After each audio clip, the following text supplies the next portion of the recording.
This is by far the most common question that I get when I make videos about options.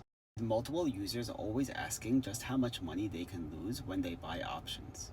And honestly, the answer is complicated. So let's take a look at an example and give some rough estimates.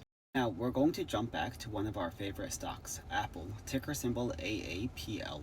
And Apple is currently trading for $228.36. So let's say in this example that we were bullish on Apple, and we decided to buy the $230 call that expires on September 26th.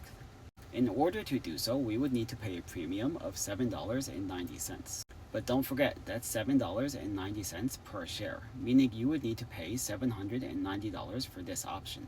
And this option essentially means that we believe that Apple stock will be $230 or greater on or before September 26th.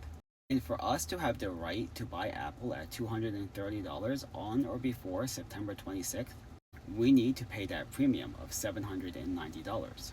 And really, the easiest way to calculate options profit and losses is by going to optionsprofitcalculator.com. You'll simply want to input the information into the website and it will spit out a rough estimate of your profit and losses. And you can see here in this sea of green and red that you don't necessarily lose that much money in the beginning of an options play. So long as the price doesn't drop dramatically, you can always recover and make that money back. But there are a couple of reasons why. The first is that we chose an expiration date that's a little bit into the future, meaning that time is on our side.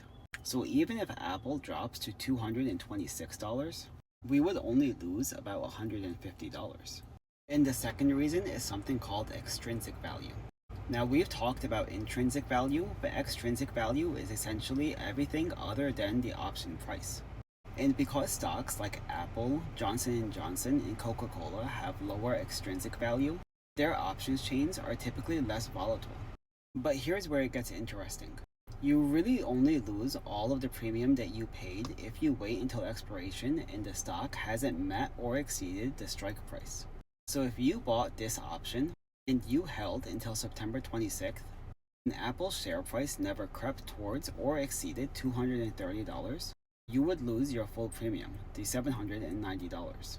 Which is why when you buy a call option, you're typically looking for a quick price increase. The goal isn't to wait until expiration. It's simply to offload the option to another investor.